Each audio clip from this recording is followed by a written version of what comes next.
This episode is presented by the Visit Cedar City Brian Head Tourism Bureau. Discover the art of adventure at Utah's gateway to the parks. Cedar City is within a few hours' drive from 6 different national parks and monuments, and only 30 minutes from fresh snow at Brian Head Resort. Check out visitcedarcity.com to plan your next trip. This episode is sponsored by the Cedar City Business and Innovation Center, dedicated to supporting local businesses and entrepreneurs. It provides resources and services aimed at fostering business creation, growth, and retention.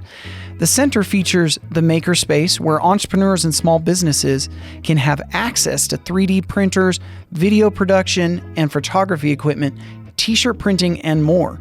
Whether you're starting a new venture or looking to expand an existing one, the Cedar City Business and Innovation Center offers the tools and guidance to help you succeed. To learn more and get involved, visit innovationcenter.cc. Hello and welcome to another episode of Explore Local Podcast, presented by Visit Cedar City Brian Head in partnership with Cedar City Iron County Economic Development. This is produced by Dallas Smith Media, and I'm your host, David Johnson, Economic Development Director for Cedar City and Iron County. All right, today we have on the show Heather Young with Porch Twang. Yes.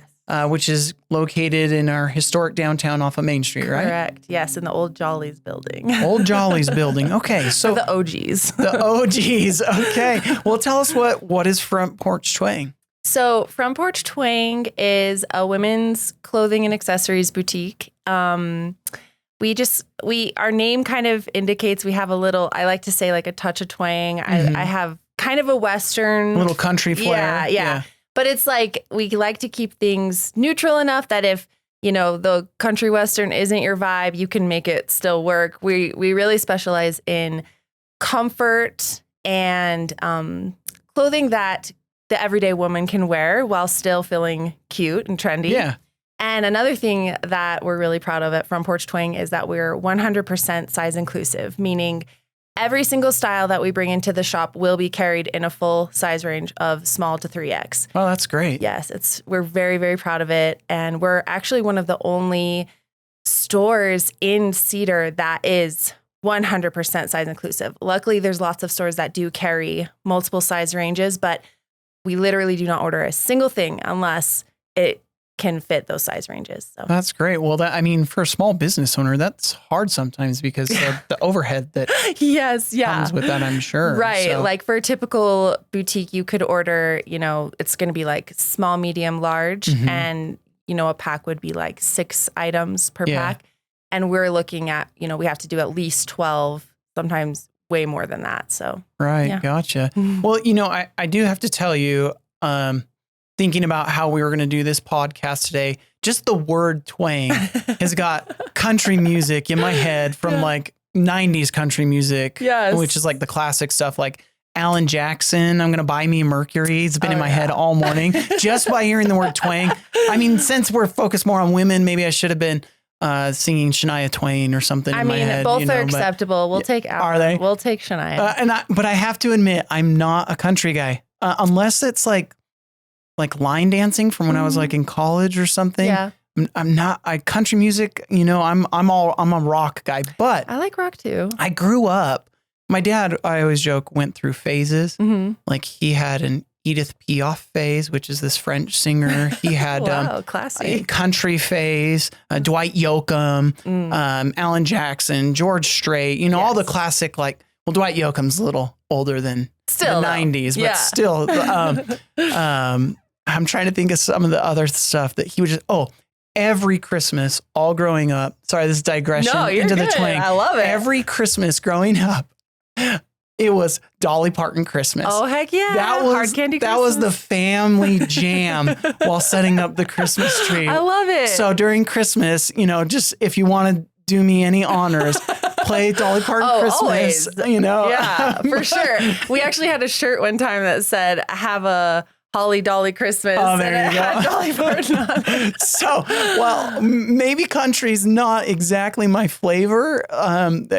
You can't run away from some of those things you just grew up with. Right. Same. I grew up in 90s country. Yeah. Alan Jackson, George Strait, Yeah. Garth Brooks. Garth Brooks. I left Garth Brooks out. Yeah. You got to give him an honorable Yeah. mention. So anyways, so with that said, your store definitely just the word twang alone makes me, think country, which is great though. Well, actually, let me tell you why we Yeah, named yeah. it Front Porch Twang, because there's actually kind of a cool story. It's a cute name, but it actually has like a ton of meaning behind it. So twang was actually my father's nickname in high school. Oh, really? Yes. So he was country before country was cool. He wore, pearl snap button-up shirts, his Wrangler jeans, and we're from Vegas, and that was like not the vibe. Yeah, it's like a misnomer. So he was known as Twang at school. And like growing up as a kid, that's they funny. called him Twang. And so that's where the Twang came from in our name. And actually the whole store, I named it after to honor him. He passed away when I was 12. Oh, okay. And so I always kind of wanted to do something in his honor. I'm sure he's probably like, really? A women's clothing store? In my honor. Yeah, right. As long as you got the pearl button shirts. Right. But then the front porch side of it came from my parents were actually high school sweethearts. Oh. And he used to sing a song to her. So obviously being twang country, he had a band, obviously. Oh, yeah. Have to. And was anyone blowing a jug in his band? That's all I needed to know. Oh, they that's weren't too that bad. legit. Missed opportunity. I mean, maybe at some point, but not the usual rotation. But he used to sing this song called Swinging by John Anderson. And it's a song about two people, a guy and a gal sitting on a front porch swing, falling in love. And so that's where the front porch side of it came from. So, and he sang this song, and in the song, it's now I'm forgetting like the actual lyrics because I grew up and he would sing, "There's a little girl in our neighborhood. Her name is Becca Hardy, and she's really looking good." That's my mom's name, Becca Hardy. So my whole life, I had no idea this was like an actual song. You thought he just made it up. Yeah, I thought he made it up, and I heard it on the radio. Beautiful singing, by the way. Oh, thank you so much. But I heard it on the radio. Oh, Charlotte Johnson. That's the name. Okay. Her name is Charlotte Johnson, and I was like, Charlotte Johnson, that's not the right lyric. It's Becca Hardy, okay? So that's where the front porch side came, because it's like the chorus is like, sitting on the front porch in this swang, just a swinging. Yeah, that's awesome. So yeah, so it's kind of fun. That really ties in well with the fact that I was going off about how country music was stuck in my head. Did he know? I need to look up that song, Charlotte Johnson. Yeah. My last name's Johnson, so now I'm going to have to start singing that to my kids. Yes. My kids do the same thing. I'm always singing and joking around with my kids. So a lot of times my kids will be like, "Is that a real song or did you make that one up, Dad?" You're like, "I'll let you figure it out." So I can replace my kids' names for there Charlotte you go. in that. Yep. I'm going to have to go Swingin' by John Anderson. learn that one. That's a good one. Swinging by John Anderson. Okay.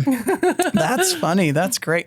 Well, what I really like about that story is not only, I guess let me say it in the reverse way, is just the name Front Porch Twang, I think just resonates with probably a lot of people and with the product that you're selling. Yeah. Because, country, and you have this classic vision of back in the day when everybody sat on their porch sipping lemonade or whatever, whatever kind of moonshine they were sipping, And I just think country, even when I think of front porch. And so throwing in the twang, but that story's so awesome. Oh, thank you. I really, that's awesome. I'm sure you have great. So my mother passed away when my youngest brother was 12. Oh, and okay. So know. Yeah. So some of those memories that you have of them and sometimes after a while, it becomes kind of a blur. So the things that you can do to kind of honor those memories and help it kind of live on, for sure, is awesome. I while I'm digressing on this, my mom, I remember one time when I was a teenager, when we're on the note of music here, just out of the blue, she was always kind of quiet when she would drive our friends around, but out of the blue, some sort of 90s hip hop song came on. And my mom's like 5'2", 1 or something. And she drops the recline in her seat all the way back and like throws on, I can't remember, she threw on glasses, but started doing like the gangster, like Yes. pose of driving with my friends in the car. And I was like dying. I thought it was hilarious. I'm like, I never expected my mom to do so. I love it. That's like the mom I aspire to be. Yeah. I like to keep my kids on their toes. But I yeah, love that memory. But see, she was never like that outside of that, because she was, my mom was usually pretty stressed and stuff, you know. And, typical mom. Yeah, exactly. And so that just was such a funny memory. So for whatever reason, I love throwing out that story about my mom, because just these quirky things and stuff. It's the things, and it makes me think as a parent, like, what are the things that are resonating with my kids? And sometimes they surprise you, right? How many kids do you have? I have 3. 3, yeah. I have 4. And so sometimes they'll bring up something like, Dad, you remember when you did this at this place on this date? I'm like, I have no idea what you're talking about, but clearly that was meaningful to you, or negatively. Right. I was like, hopefully you remember good and not just me being crazy and stressed. Yeah. I love that. Well, clearly you could see I love the tangential digressions. I love it. Me too. Yeah. We're going to be in trouble. This is awesome. So I like that. That's a great story to lead into your business, but you didn't start downtown, right? No. How do you just get into selling, you know, the women's apparel just out of nowhere? I mean, and you do jewelry, and we can talk about some of that too. So how did you get started? So originally, I guess if you were to like trace back the origins of Porch Twang. Let's go in the origin story. The origin story. Yeah. I would say, well, originally, actually, I started selling clothing out of my home back when my husband and I lived in Las Vegas. Okay. Just kind of, I had just had our second child. I had been, you know, I worked while my husband was in school, and then he graduated and went off and got his career job. And I was like, okay, I'm done. I want to go be a mom. Yeah. And, which had kind of always been like, that's the goal. I'm going to go be a stay-at-home mom. And then, once I finally like got to that point, I started to kind of be like, I kind of miss having something that's like for me, like to work. And you're feeling restless. Yeah, I was definitely feeling restless. And it kind of caught me off guard, because the whole time I was working, I was like, I'm just going to get through this. Can't wait to be home. Yeah. And so it really threw me for a loop. And so then we just started doing selling women's clothing online. I started this little gig. I never meant it to be anything. It was just kind of a random, like, why not? You know, you just found some random vendors to then resell product? I actually started with LuLaRoe. Oh, okay. Yeah. So that's how I started. Okay. And so it's just kind of, I never thought it would be like a main thing that we did. Sure. Just a little side hustle, bring in some money, keep yourself entertained. Busy and like do something for me. Yeah. And it was nice too, because I could do it from my home. Like my oldest was like 5, like almost 6. And then our second was like 9 months, I think, when I started. Yeah. I think a lot of ladies can relate to this. For sure. And, you know, so this was like 2017, like towards the end of, I believe, maybe 2016. I can't remember now. But back then, and still to this day, it's like social selling is like what the term a lot of people call it, where you're doing like live sales on Facebook. It's almost like the social media version of the, what is it, QVC or something, right? Oh, totally. Yeah. And I watched my mom watch QVC growing up, and I was like, oh my gosh, that's so cool. So I did kind of feel like that, but it was nice because I could put my own personality into it. So I just, at that point, it was just like a for fun thing. Obviously we had like a financial investment. I wanted to do well, but I was just kind of like, I'm just going to be my goofy self and just see what happens. And, it just like kind of exploded. And, I ended up I can distinctly remember at this one point, my husband came home from his job, which, by the way, he had gone to school to get his degree for. Like, I mean, his was like the career job. Like he was, what was he doing? Licensed. He was working with a financial advisor. Okay. So, I mean, he had like all these licenses that he had to get. And I basically said to him, I was like, listen, either you have to quit your job or I have to quit this, because it's just too much. Like I was fulfilling so many orders. I was so busy. Well, you're lucky he's a finance guy. Exactly. I mean, no better business partner, right?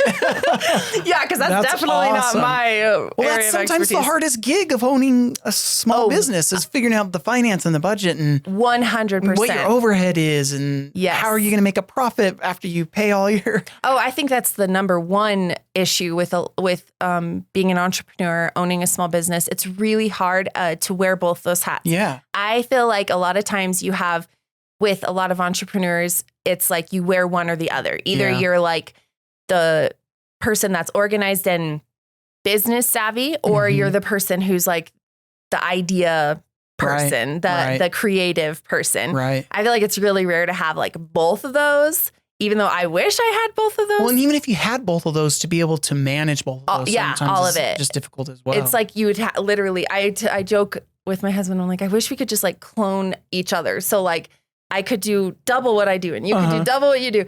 But yeah, so I said to him, okay, either you have to quit your job or I have to quit this. And he was like, let's do it. He's like, I'll quit. Yeah. So we made a plan. That's awesome. We went all in.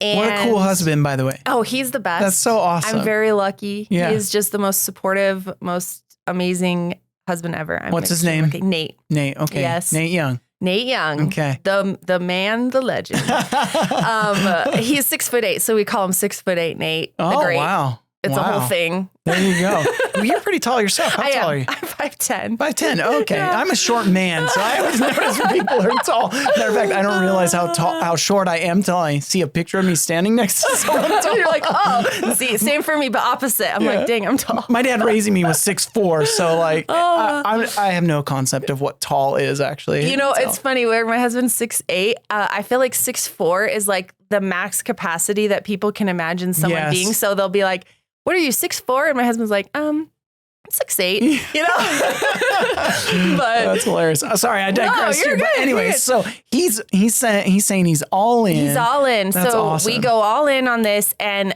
he's kind of, and still to this day, it's kind of the same dynamic. He kind of runs the background of it, and then I'm like the face of it, doing like the marketing and creating content and. Well, you're the Instagram model, right? Yes. From Porch Twang's socials. Yes, I'm a model. There you go. Awesome. No, that actually started.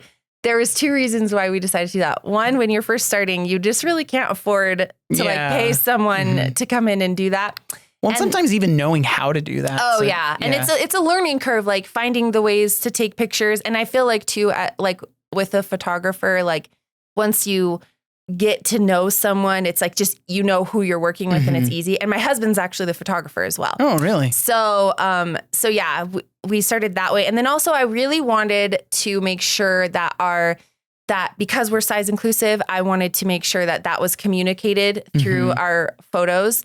So yeah, that's why I was like, I think it'll be good. Like everyone always says this to me, like, I love that it's a real person modeling clothes. Like obviously all models are real people, but I know what they're trying to communicate. But it's not this fake ideal of what the normal person, the average person. Yeah. It's more of like a real life, like, she's wearing that, so I can picture myself wearing that too. Yeah. And yeah. Well, and if you're the idea person, like what better spokesperson, right? What better model? I can communicate the mission of the brand. And being loud and proud about who you are. And, like you're saying, being size inclusive, saying, hey, I'm happy with who I am and communicating that to other women and men, quite frankly, right? Oh, it's a huge, I would say if you boiled our brand down and like what our brand mission would be, it's to have the self-love, the confidence in who you are today. That doesn't mean you can't have like goals, whether it's like,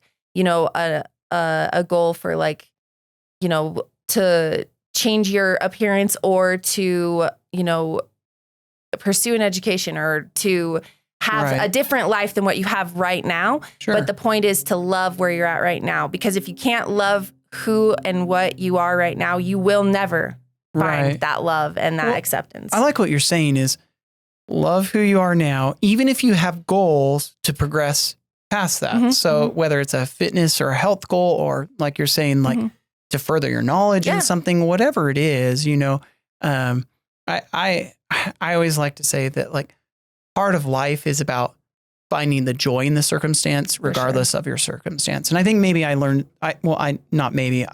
very much learned that with my mother's passing and stuff. So, and you just kind of learn that. And it's interesting how it translates into other aspects of life, right? It can touch everything, anything you're going through or thinking about, or any challenge you're facing.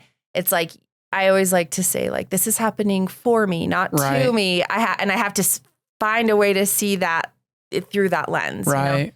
But yeah, like, and also like improving ourselves and looking to become the best version of ourselves, whatever that looks like, is like the ultimate form of self-love. Right. But you can't appreciate it like that if you can't love who you are and appreciate who you are today. So that's like that. I kind of had my own journey in that. Obviously, being in retail, there's certain like stereotypes or obstacles, especially for women, that we'll face directly in fashion, in retail. There's like that term retail therapy. It's so freaking real. Let me just buy something new. It's like eating ice cream on a depressing day. Right? Like go fill shopping. In all the cracks. And it's so true, but it's also from another aspect. It's like you would be amazed at the conversations and the experiences that are shared within the walls of our shop. Like you can oversimplify going shopping as something like just, frivolous and whatever. But it's actually like very, for a lot of women, shopping is a super emotional thing. It's not like, and this is for women of every age, every size, every style. We all are carrying our own burdens, like of a comment someone said to us 10 years ago, or something we just thought in our own minds. And so one of my biggest goals from Porch Twang is that it can be a safe space where you can know that you're going to be uplifted instead of leaving being like, dang it, another bad shopping experience. And it sounds so superficial, but there's something so emotional and so, I don't even know the word for it. It's like cathartic when you can have a positive experience because therapeutic is kind of what you're getting at too. Exactly. Well, if you kind of strip that down, that retail therapy, so to speak, is really all about just people needing connections and people finding connections. So I have 4 kids and 3 of them are teenage daughters. And I grew up with all boys, so I always kind of, although a lot of my friends were girls, but I always chuckled when girls were like, "Girl, you look so good."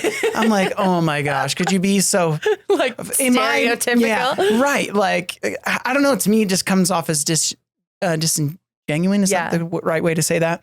But I like what you're saying because what you're talking about, at least thinking about like my girls and some of my friends and stuff. And when I see women do that, and this total man, so forgive me speaking to this, mansplaining. But yeah, I'm trying not to that's what I'm being conscientious of. Right. You're fine. But when I hear you saying that, what I hear is like, it's the same thing when guys go out and they play basketball together or whatever it is, their thing, ride dirt bikes or whatever. It's about having that social interaction. It's about just kind of building each other up. And I mean, people joke about women, just going shopping, but some people are like that. My wife teases me as a male, like, "Oh, you like getting new things." So I think we all kind of feel some of that, right? Anyways, maybe I'm digressing, blabbing too much, but and what you're saying makes a lot of sense to me, right? It's important. And I feel like a lot of times, and I don't know, I hope that the newer, like your daughters, I hope that they don't experience this to the level. But I know like growing up, so much emphasis was placed on, and it's still, if I'm being honest, it's still placed on women's bodies and their appearances and The objectification. The objectification. If that's and, the right way to say that. And it's like, objectifying. you're not like, you need to look like this to be accepted. Sure, yeah. And I'm just like, no, we're not doing that. We're breaking that cycle, and we're going to love ourselves, and we're going to appreciate every bit of ourselves. Yeah. Like unashamed, appreciative about our whole bodies and our whole beings. Right. And not just look at ourselves in such a superficial way. Like, oh, my worth is placed on the size that I wear, or what the scale says, or, even down to like how much my outfit costs, or whatever it may be. We're going to push all that aside. And it sounds so crazy because talking about these super important concepts as a, owner of a women's store where I'm like selling clothes, but at the end of the day, I always say, we're all about building confidence. And sometimes that starts with putting on an outfit that you feel so great in. Right. And it just kind of like boosts that mentality. Like, wow, I do look good. And I am capable of doing things. And it sounds so silly, but any gal out there will tell you, like, when you put on an outfit that makes you feel like $1 million, suddenly it's like, come at me, world. I can do whatever I need to do. A level of confidence. Yes. Right? It's funny that you say that, because my oldest one time, she would always use the word vibe, I'm vibing. And I thought she was using it in like a sarcastic way. I just thought, I'm like, she can't be using that word seriously, right? But I remember one time we went to Lagoon.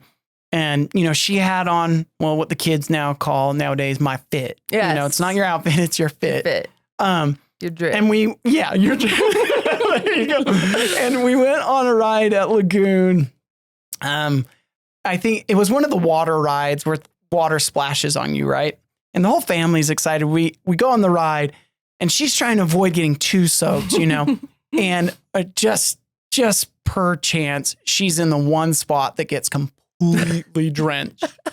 And I'm kind of chuckling about it as a dumb dad would, and she just, I'm sorry, honey, for sharing this story. I won't, no, names will be changed for the sake of this podcast. But she just looked at me all distraught, and she said, totally ruined my vibe. And as a dad, I was like, I wanted to chuckle, but at the same time, like, you poor child. And all of a sudden I had this like flashback to when I was a teenager, trying to look the part or look good. And I'm like, okay, I totally understand her little broken heart. Yes, her vibe was ruined. And that confidence that you're talking about, that's what I'm getting at, is I saw that confidence all of a sudden decrease. Right. And you see that. And so I'm constantly trying to be cognizant of that. Of the vibe. You want to be cognizant of the vibe. Yeah. No, okay. And that's like so real. And it's easy to like you're saying, like, oh, kind of like, oh, you're fine, but it is true. Like how we perceive ourselves. My goal would be for your daughter and for women everywhere and men, that our vibe comes from inside, and it doesn't matter if we're getting splashed on the ride at Lagoon. The vibe is there, and you're confident in that. And but it's hard, because it does sometimes start with that, like, and especially for young women, I feel like, and a lot of young men too. We put so much worth in the way we look, and so it's like addressing that, acknowledging it. And then trying to look a step further, like, okay, now let's take that feeling that you have when your vibe is, when your fit is good, and let's make that untouchable. Right. So that you can always have that, whether you're rocking your most favorite outfit or you're just in your sweats, you're feeling good about yourself all the time. So, well, yeah. And, some people may hear this and think, oh, that sounds very materialistic. Yeah. And it can swing that way. It can. But like what I tell my kids, I say, look, with clothing or with makeup, girls, I'm like, it shouldn't be covering up what you're embarrassed about. It should be accenting what's naturally beautiful about you. Yes. And so, and it's my wife, matter of fact, one of the things that I was thinking about when you were talking about like the models and glad to have a real model. I know why people are saying that, because when my wife she's does not like going into stores. Anything she can do to avoid going to stores. So she's an online shopper through and through. When we first got married, she would go to the stores before it was like online shopping was a big thing. She would just buy a ton of stuff, bring it home, try it on and show me and be like, what do you think? And then take back everything she doesn't like. But now she's doing the online shopping. And I swear, when she's looking on Amazon or is it Shein or Shein? Yeah. I don't know how to pronounce it. I don't know. It's something. The models, I'm like, well, you can only get that outfit if you pose in that Like really that. awkward position. Apparently you have to stand like that my gosh, if you're I buying know. that clothing, you know what I mean? Anyways, I'm digressing again, but I think, there's a balance between like, some people can take it real far and that's why I like what you said. They're trying to cover up maybe what they don't like about themselves rather than trying to say, hey, I'm proud of myself and who I am. Not to, I guess, digress from the women's side of things, but growing up, I'm 5'7" on a good day. And so I got harassed hard as a kid for being short, Because kids are ruthless. They're gonna ruthless. find something. But even in my adulthood, it wasn't until I hit 40 that people started realizing that I wasn't just a 20-something out of college professionally. So my clothes, I've always said I've always stepped up a notch of what I think other people might be dressing so they will take me seriously. And it wasn't until my 40s and my wife's like, people don't mistake you for younger. Anymore, honey. Like, trust me, don't flatter yourself. No, I'm just kidding. Pretty much right. Anyways. But it is true. Yeah. And you know what? At the end of the day, like I do see what you're saying. Like people could take this conversation and think, oh, they're putting so much emphasis on what you're wearing. And believe me, if you have walked into our shop and you've spoken to me, you know that is not the case in my heart. But the bottom line is clothing for 99.999% of your experiences in the world is not optional. Okay. Right, yeah. You have to wear it. Yes. And so finding something, it doesn't mean you have to have the fanciest thing. What really comes down to for me is what makes you feel like yourself. Your clothing is an expression of who you are. And so a lot of times people will try to dress how they think they're supposed to dress or what's trending or whatever's going on. And it's like at the end of the day, forget all that. Let's wear what makes you feel your vibe. What makes you vibing and embrace that. And you'll be surprised at what that small little step can do to help you appreciate more parts of yourself. Yeah. It's like I'm saying, it sounds like such a small thing, but it's really actually quite magical when you boil it down. When you see someone who is authentic, authenticity means you're being true to yourself, and that can be communicated through what you're wearing, and just as much as it could be communicated through what you're saying. And just what you said, what you wear is kind of like it's like the cover of the book, right? Like how do you want to be perceived? And it's not because of what you care so much about what other people think. It's literally what's the version of yourself that you want to put out there. Yeah. So I don't know. Yeah. If you're doing it because of others, that's different than if you're doing it because it makes you feel good about yourself. Exactly. Right? Yeah. That's all that matters. In fact, I just did a little funny little reel on Instagram, and it was talking about like just joking because sometimes I'll have someone bring something back that I saw them try on. They were walking out feeling like $1 million. Yeah. They go home and someone in their family makes a comment like, classic. And so then they're like, oh, so-and-so didn't like it, so I'm bringing it back. And in the video, I'm like, I'm going to take them out. I'm going to take them out. Meet me out back, because at the end of the day. Let me know their name and number. Right. So, yeah, I just think, and obviously, like, I'm married. I want to dress in such a way that my husband's like, you look good. But my husband knows at the end of the day, I'm going to wear what makes me feel good. Yeah. And if I ask his opinion, he'll give me his honest opinion. Yeah. And I will choose to do what I want with that. But, and he supports me in that and I support him in that. And it's important to have, it's a source of confidence for sure. Yeah. So. Yeah. That's great.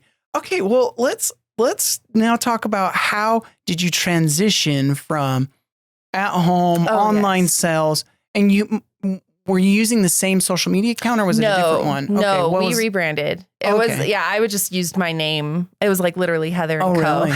Really? Yeah. So does your personal Instagram have like this huge following still from that? No, I built up an Instagram from scratch from Porch Twang. I don't really have, I do have a personal Instagram. I mean from like the online stuff that you were doing. Yeah, no, I didn't. And you know what is kind of crazy?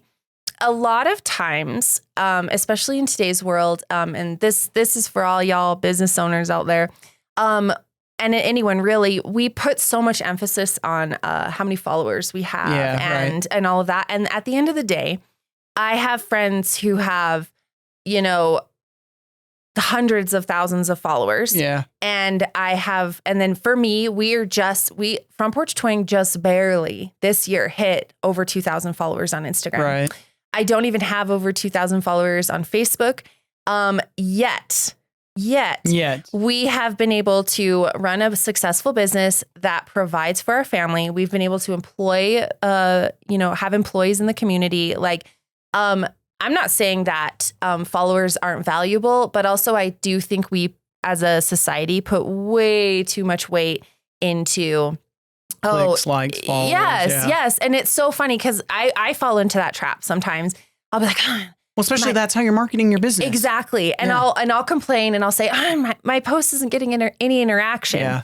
And the funny thing is, and this is unique for me because we have our online business and our in-person business. And what's really crazy is I'll have a post that in my mind, if I just judged it off of how it performed on social media, total flop, right? Then I'll have people coming in the shop saying, I saw you did this post and and then it'll result in sales in the shop. So it's like, maybe they didn't engage with it, but that they saw it in person. Exactly. And so I think you kind of have to, just a tip after doing this for almost 10 years, being on social media and doing this game, you have to be so careful to not place all your value in that. And sorry, I know you weren't even really asking about that, I think that's excellent. It's something that, it's a challenge because there's so much emphasis put on that, especially if it's like your bread and butter. If that's what you're doing to put food on the table for your family, it can feel so demoralizing if you're working, creating this content and you're not seeing that result that you wanted. Yeah. But the reality is sometimes, I know for me, I'm weird. I am very active on social media, but I actually don't engage a lot. And so I know there's a lot of people like that. And so you kind of have to take that with a grain of salt. You can run yourself rant with engaging with every little engagement that you receive, right? Oh, but I do. Yeah. If someone engages on my post, 100%, I'm going to engage with them. But I'm mostly meaning other people's. I follow so many businesses and I need to be better because I know what it means. You don't engage necessarily on these other pages. Exactly. And I'm horrible that way. I need to be better. But the whole point is, how dare you not like more posts? I'm so horrible. But don't put too much emphasis on that. It's obviously that's how you're getting seen and it's important. Yeah. I don't want to minimize the importance of digital marketing, social media marketing, all of that. But it's only one piece to the puzzle. And you can, there's a saying where it's would you rather have 100,000 people who are just following you but don't really care, or 100 people who are there for it? Yeah. And it's you'd rather have 100 people, So yeah. But yeah, so I went from online in Las Vegas running our boutique out of our living room. We were 100% online. And frankly, I didn't even have a website. It was kind of crazy how we did it. I would just do live sales. And if you're not familiar with live sales, it's I'm literally just holding up. These are the QVC things you're talking about. Yeah. I'm holding up clothes and it had a number on it. And if they wanted to claim it, they would comment sold and then put that number. And really? So it was so funny. We had tons of racks. Actually, at one point, we gave up our master bedroom and moved into, because we had a really big master bedroom in Vegas. And so it was just floor to ceiling racks, totally covered in clothes. And as I would do live sales, I would have these numbers and it was like a little paper with a hole punch in the top, and I'd put it on the hanger, show it, talk about it for a second, hang it up. And then if someone claimed it, they'd say comment, or they'd say sold whatever number. And then I'd have to go through the racks, find the number, and then put it in their bin. And it was just like very, we were just winging it. Well, you just totally made something make sense to me. One of my kids' friends several years ago, their front living room was set up with a bunch of racks with numbers and stuff. And I knew their friend's mom did some sort of online sales, and now I know what she was doing. Like, oh, okay. Like, now it makes sense what was going on, because their whole front room was exactly as you just described. That's so funny. That's what ours eventually became. Like, our whole entire front living room was just floor to ceiling racks with aisles, and like 2 or 3 times a week, in the evenings, I would just go live for a couple hours and just show all these clothes, and that's literally how we were paying our bills. So how did you transition from online and what brought you to Cedar City then? So my dad's, like, my paternal grandfather was born and raised in Cedar. Okay. Actually, both him and my grandma, and they got married after high school, moved to Vegas. That's where they raised my dad, and my mom and dad were both from Vegas. They, and that's where they raised us. But because of that tie, my great grandparents lived here. I grew up coming to Cedar all the time. I mean, I remember when Cal Ranch was the Walmart, and all that. Like, that's where people did their shopping. Yes. Oh my gosh. Now I'm seeing Twang a little bit more. Yeah. And the whole reason that my dad had that name is because sometimes, even though he was born and raised in Vegas, lived in Vegas his entire life, when he would come to Utah, Southern Utah, and hang with his Utah family, he'd start talking, like a Southern Utah boy, where like the creek is the crack, and all that. The crick. The crick. Right? Yeah. Yes. That's funny that you say that, because my parents, I grew up in the military, and people would always tell them they had a Utah accent. And whenever I'd hear that as a kid, I'd be like, what are you talking about? And then 2 things. One, I found after my mom passed, I found an old recording that she had sent my dad when he was on tour, like on one of the naval ships. And oh my gosh, she had the most country twang when they were first married. I'm like, what happened to that? And then when I moved to Utah, I realized all these weird things I say that I didn't know were weird. Like I say crayon, eaten. And instead, and someone, mountain. I never realized till someone pointed out to me, I don't say both, like both of these. I say both of these. Both. I kind of throw in a little L. Yeah. Anyways, so there is a little bit of a Utah. There's a Utah twang. It's a dying twang. It is. We preserve it through eaten and mountain. Yeah, mountain. I like. Yeah, it's so true. But yes, so that's funny. That's where that came from, actually. So, but yeah, so they grew up there. And then my husband's actually from northern Utah. Okay. And we met one summer. I just randomly moved to Provo for a summer. Must have been magical summer. It was so magical.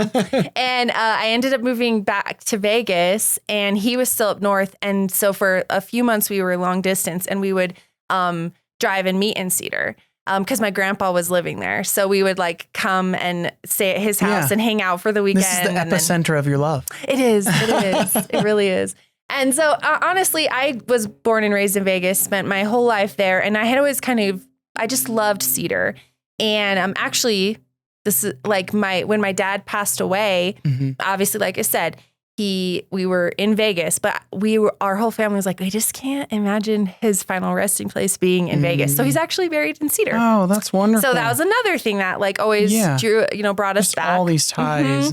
And so, we eventually just decided to move here. And at the time, our business was 100% online. So it wasn't hard to relocate in that aspect. But then we kind of decided that we kind of wanted to take a different direction and really kind of move away from that company and do our own thing.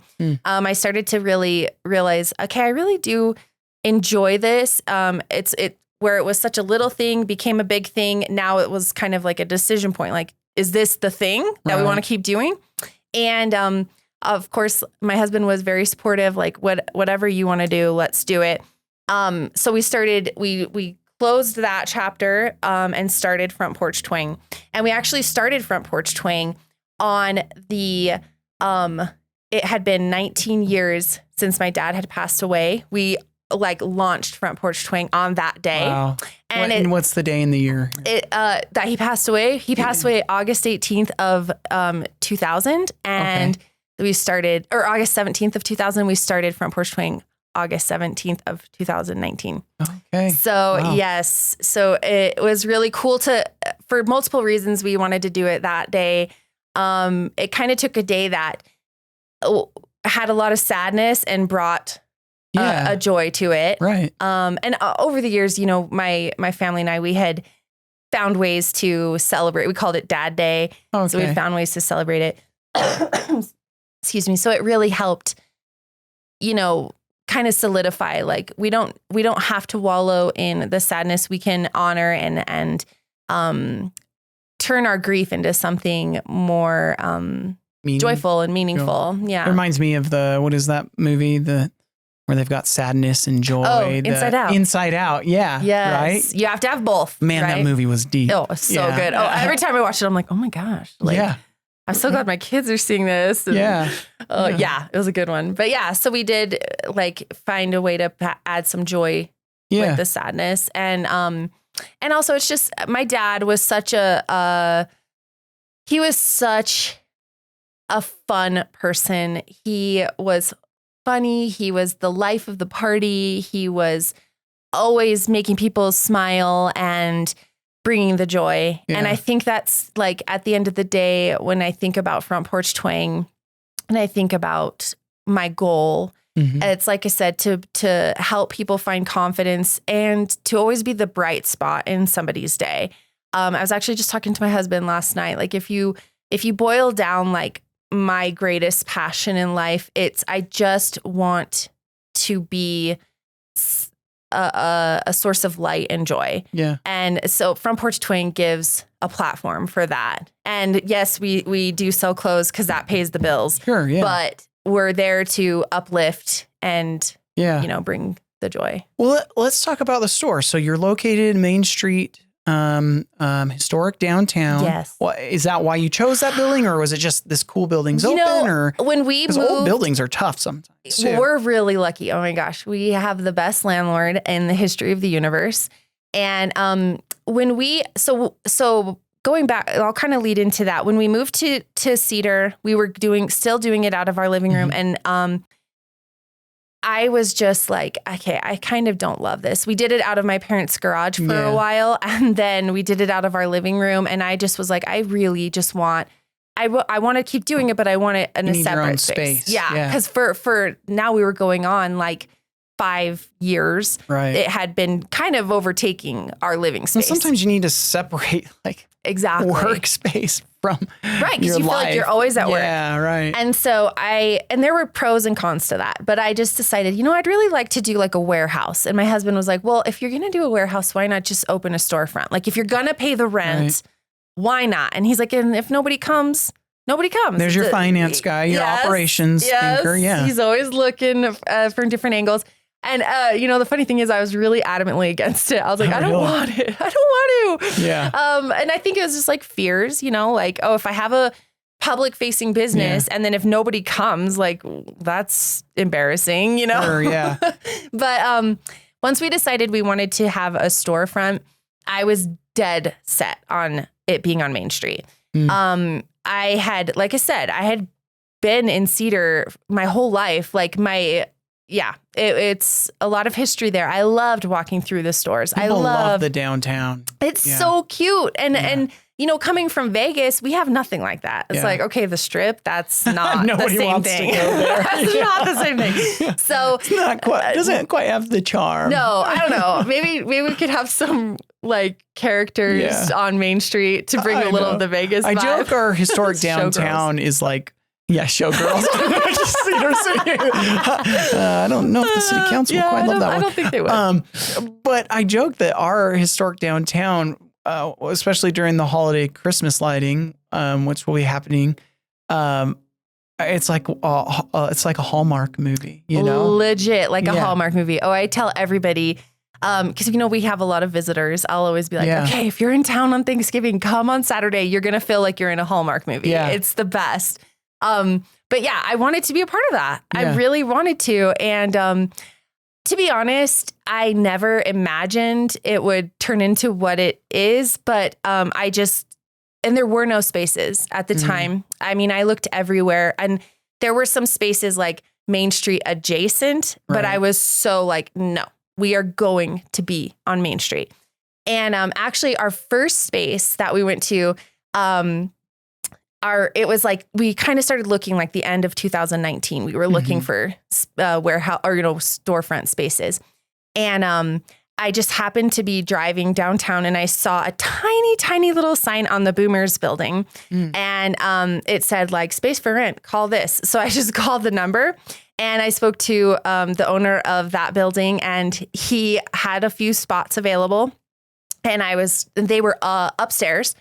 And I just was like, I really want to be main level. Like walk in. Yes. There's your store. And they had next to the flower shop, there was a space, but it was kind of being used as a storage space. Oh. And I just like basically begged and convinced. I'm very persuasive when I want something. I can't imagine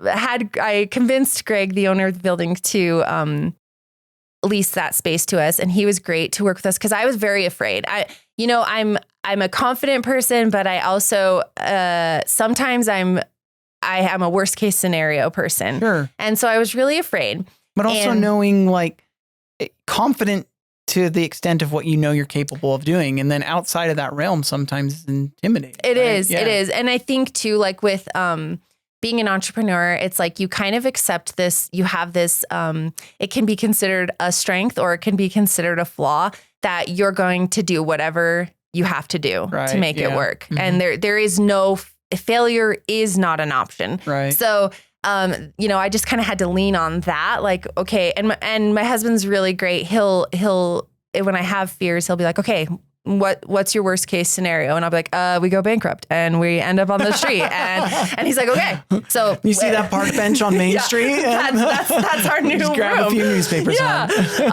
But he will like walk me through it and be like, okay, worst case scenario, if this happened, then we would do this. And so then I'm able to be like, okay, and have that kind of foundation to stand on. Sure. So anyways, we ended up convincing Greg to allow us to have that space. And we ripped out all the carpet, we painted, we did, added all these fixtures and made it what we wanted. Yeah.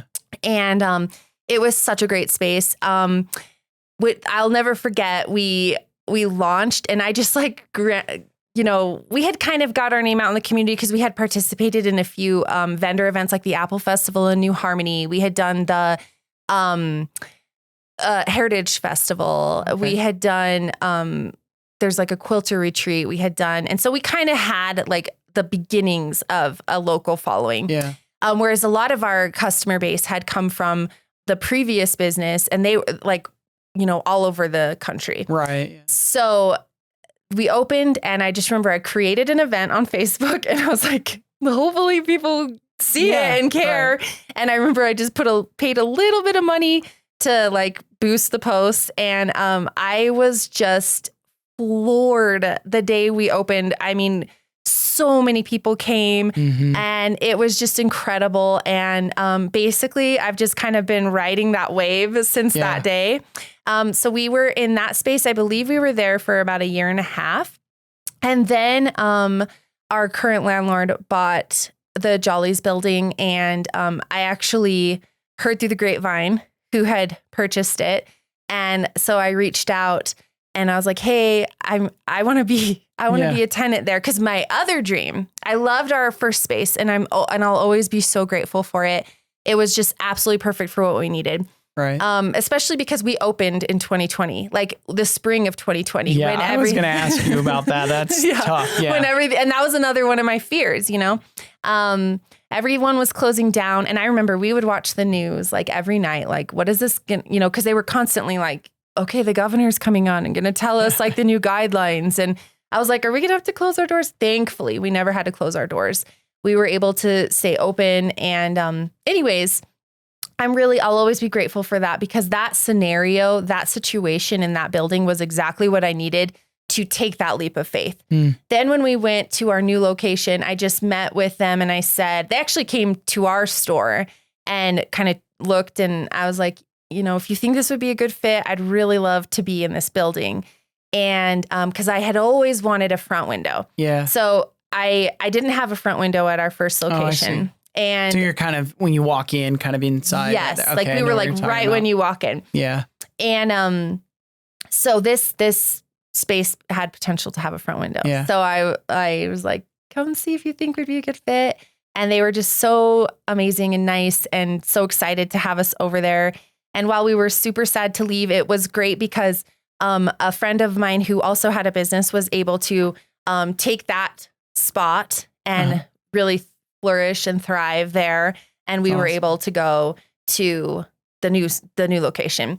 And so I had my front window and it's beautiful. And yes, it is an old building. And I'm so grateful that my landlord is who my landlord is, because he actually restored the whole building. He's on he's actually in process of restoring the whole building. You didn't have to go through all of that stress. No. Because that's one of the most stressful parts for an older building in a historic downtown. Yes. And I get why, it's hard. Like some of the older buildings in town will sit vacant for a while because you're taking on a huge Who's willing project to invest in that? Yes. And, find whatever surprises you may get. Oh, yes. And there's always surprises. That's the one guarantee. There will be surprises. And we had looked at other spaces that on Main Street that would have required, even though we didn't buy it outright, the landlord's like, well, if you want to fix it, that's on you. That's your dime to fix it how you want it.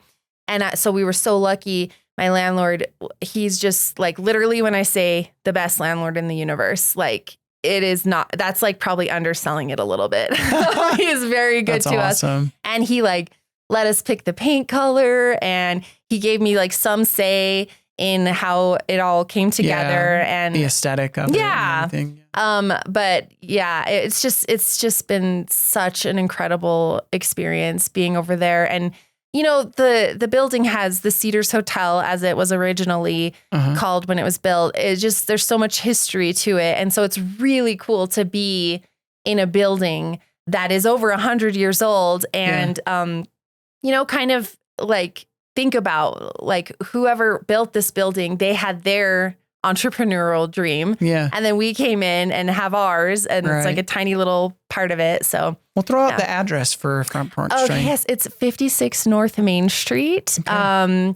We are on the opposite side of the street from like Bullock's, and we're on the east side of the street. Yeah, I don't do north, east, west. Like as soon as east someone side for all the Utahns. As soon as someone starts talking that, hardcore Utahns. Yeah, my brain just like, no, I don't know the direction of the mountains. But there's mountains everywhere. There's mountains everywhere. I know. It's all right. You haven't quite fully acclimated as a Utah. I guess not. Yeah. I didn't grow up in Utah either, but I've got it down. But it's been like over 20 years now. Well, okay? Let me ask you though. What's your area code on your cell phone? Is it a 435 or do you have? It's an 801. Okay, so still Utah. Still Utah, yeah. Hey, I'm still 702. I still hang on to that tiny little bit of city girl. But I embrace Utah. Well, you've been throwing out y'alls like it's nothing. Oh, I know. So. I do. Yeah, I'm a y'all. I'm a y'aller. Yeah, that's good. My brother lives in Texas, and so I'm all familiar with the y'alls. Yeah, I know. It's just definitely something I have to say. That's awesome. I love it. But yeah. Well, okay. So you're on the east side of Main Street, kind of. It's kind of southeast side a little bit. Yeah, by like the city offices, kind of like Coldwell, and Cardin's is just a couple doors down. The barbershop. Right. So, there's a few things that I actually wanted to dive into. I think first I want to start off. You just recently, out of I think 500 small businesses out of the whole country, you received grant funding from Main Street America, which is sponsored, I think, by American Express, correct? It is. Okay. Talk about what that is. What it was, a grant or an award, and what were the qualifications for it? I mean, that's a big deal. It's Main a huge Street deal. America is, for those that don't know, is kind of like the credential. You're an official Main Street, Yes. right, in America on this, especially us on a historic downtown, and your Main Street has to do certain things to be identified as an official Main Street for this association, and Cedar Cities is part of that, and you were recognized by them. So I'm just gonna T-ball it over, or softball it over to you. So it was really cool, actually. So Main Street America, they actually came and there was like a meeting. Gosh, I'm really bad with timelines, but it was like a year ago that they came, a representative. I think it was when Cedar was like getting, being inducted as it, or maybe they already were and they were just looking into it more. I think they were renewing the process. So we should really have Talisa Myers, yes, I was who's gonna say. Main Street coordinator or director, who's done wonders for coordinating with our businesses on Main Street. But she's probably how you found out about this, right? That's, I was going to say, Talisa sent out an email. So if you're in the Main Street Club, you get to, she just does a really great job. We go clubbing on Main Street. That's what we do. But she just makes sure that we are, aware of, because, a lot of stuff happens on Main Street. Yeah, sure. So there's Cedar's not called the Festival City for nothing. There's always something going on. So she makes sure the businesses are aware that we can all, if Main Street's going to be closed for some reason or whatever, like we know of events happening, and if there's any opportunities such as the Main Street America grant. So she had kind of just sent an email out, and I just, she's so great. She always like alerts us all. And if I'm being 100% transparent, I'm usually not the one that's going to like apply for something like that. Cause I kind of will be like, well, first of all, it takes a long time. Like it's not just a little like, yes, I would like to be considered. Let me check the yes box. You have to like prepare a whole thing. And, but I was just like, why not? Like, I might as well just do it. And, so I went ahead for $10,000. $10,000. Yes. And so I just was like, you just had to answer a bunch of questions, and Main Street America really is like a huge, support for Main Streets, obviously, but then the businesses on Main Street, and they are constantly putting on seminars that you can attend virtually. They have big events throughout the year that, you can go attend in person, like summits and things. And they're always talking about how to better Main Street. And I love it because I do think like sometimes Main Street is a thing that can be taken for granted. Like, you don't really appreciate it until it's not there anymore. And I think, and I hear this a lot in the shop when people who, were born and raised in Cedar come on Main Street, they're like, oh my gosh, it's changed so much. Like it's not what it used to be. And then in other aspects, it's better. And some they miss, the nostalgia of it. And so this organization is just always trying to preserve, basically like your Main Street is like the heartbeat of your city kind of a thing. Well, it goes along with what I'm going to now push as one of our new mottos, thanks to you, is Cedar City is the epicenter of love. Yes. The heartbeat. Main Street is the heartbeat. The epicenter of love. I love it. Next to Festival City. Thank you. Yes, let's get a sign made up, and me and my husband can pose like our official mascots, poster children for the epicenter of love. Oh, I love it. Sorry. Sponsored by Clark and Linford, right? No, so I went through the application process, and literally I like created a little video, and you had to like answer a bunch of questions. You had to talk about how many employees you have, what's your, gross revenue, and, how long have you been in business? And I mean, it was just like a lot of questions. And then they really wanted you to talk about, okay, if you did get it, what would you do with it? And why do you think, what do you bring to the community? And, then you had to create like a video, just kind of talking about your business and what kind of sets you apart. And so I talked about, obviously, that we're in our super cool 100-year-old building.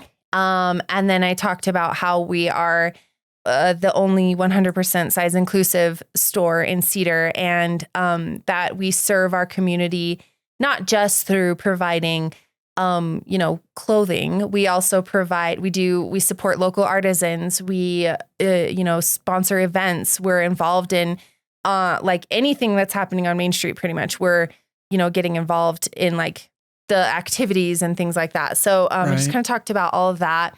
And I just sent it in and I was like, I don't know. Who knows? Who knows? Probably nothing will come of it. I didn't really think about it. And then I just got an email one day and I was like, you've been selected. And I literally was like, oh my gosh. I was talking to my husband on the phone and I was like, just looking at my phone, had a notification and I like tapped on it and I was like, he was like in the middle of talking. I'm like, oh my gosh, like yelling. That's amazing. So it was really cool. And That I'm so grateful to Lisa for sending it.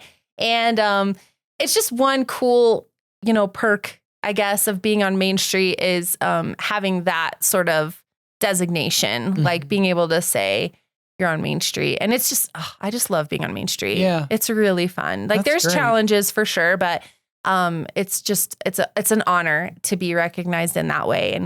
And it was definitely a huge asset for our business. Yeah. So I love that you honed in on wanting your business on Main Street.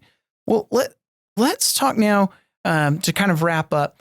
Let's talk about, you've talked about your size inclusive for your products. So you've got everything from shirts, jeans, dresses, you name it. I think you do hats and you're doing some sort of holiday bejeweling of hats, right? I think I saw on Instagram. Yeah, we're doing a hat bar. That's a local artisan, Rustic Rebel, Courtney with Rustic Rebel. She's incredible. She hand burns designs into hats. Oh, wow. So it's like it's like a piece of art that you get to wear. Yeah, that's cool. Yeah. And well, so do you also, I noticed you have a lot of topaz, right? Am I correct? Turquoise. Oh, so turquoise, not topaz. You can tell I don't know what I'm talking about. So you've got the turquoise jewelry. Now, do you work with Native American jewelers? We are so proud to work with Native American artisans and bring their jewelry into our shop. It's just one of the coolest things. I've loved Native American jewelry and culture, and to be able to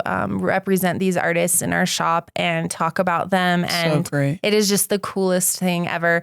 So yeah, everything I'm wearing besides my wedding ring, and I have another pair of earrings that's not native made, but everything else I'm wearing today is all native made. That's awesome. It's so cool. So are they locals themselves? Some are local and some are like surrounding areas to Utah. Oh, okay. Yeah. Cool. Yeah. What do you know, like which native tribes some of your artisans are from? Mostly Navajo. Navajo. The silversmithing is, a lot of the Navajo tribe. And I don't want to speak out of turn. I know there's like Zuni tribe. And I'm sure like a lot of the silversmithing goes through all the tribes for sure. But I know like some tribes are like more known for their beadworking and things like that.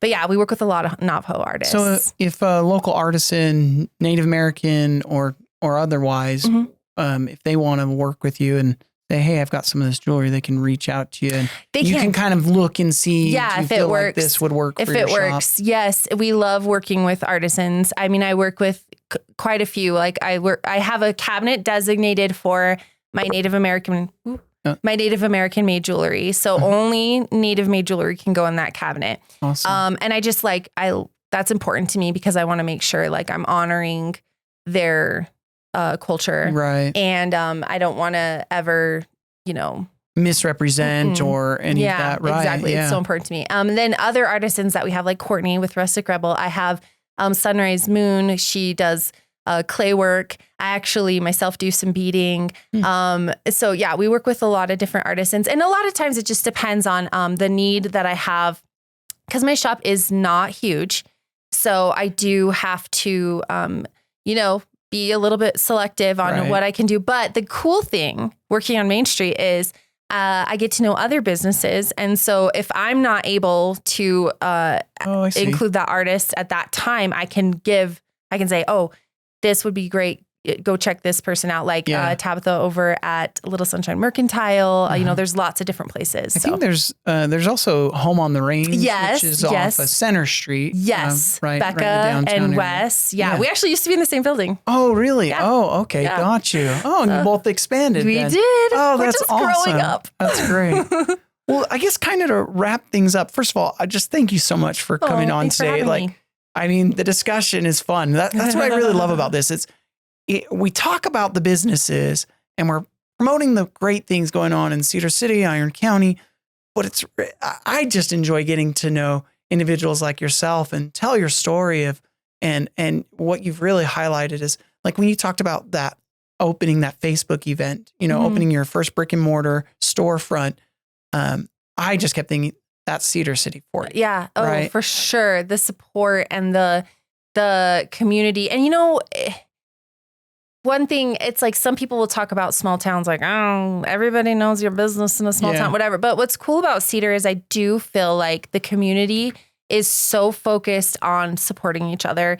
And we've been so lucky. I feel like the way people share small business and support small business here is unmatched. I mean, there's no way I would have ever opened a brick and mortar in Las Vegas just because I just don't feel like it could have survived. And Cedar does such an incredible job. The community coming out, supporting, and that's the other thing. When you're supporting a small business, I'm not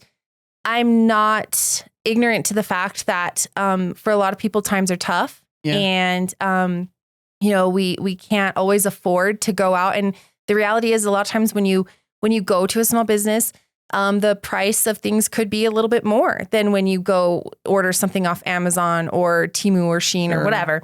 But the fact that people who will, I mean, I can't tell you how many times I hear, I wanted to check with you first before I go to a big box store or go to Amazon. Or and that just, and that just means like the world.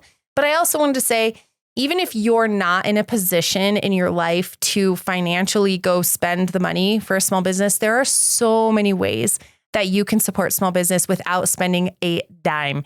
You can tell your friends and family.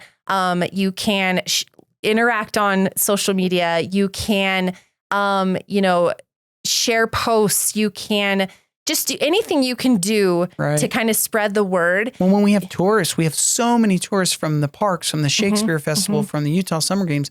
It's easy to, people always ask, oh, where should I go eat? And you can throw out these small businesses and say, while you're there, check out this store on Historic Main Street. Yes, and we do that. And that's another thing about the Cedar community is even if you would look at like, two stores and think they would be like competitors. It's not like that. It's not like that in the least. You're supporting each other. You're supporting each other. Yeah. If I don't have what you're looking for, then I want to send you to Bullock's, Hunter Cowan, whoever, Sugar Dopal, who's not on Main Street down the road. Like I want to support small business and I know they do the same for me. So, and that goes across, like you're saying, for restaurants, for anyone, we all support each other in that way. So yeah, you can leave reviews on their, Google reviews or whatever. There's a million ways you can support small business without having to spend money if that's not in your purview right now. So yeah, I'm just like a huge proponent of supporting small business. We have to help each other to survive, so. Well, Heather, thank you again for coming on. So if you haven't checked out Front Porch Twang, go see Heather Young and Nate Young. He's hiding in the back doing the finances with Front Porch Twang. And tell that address again and maybe throw out a website and whatever other information you want. So 56 North Main Street. You can park on Main Street. We're also right in front of the parking structure, so you can definitely park in there as well. Our social media is just Instagram. We're at Front Porch Twang. And then we've got a Facebook group, a Facebook page, all the things. Our website is frontporchtwang.com.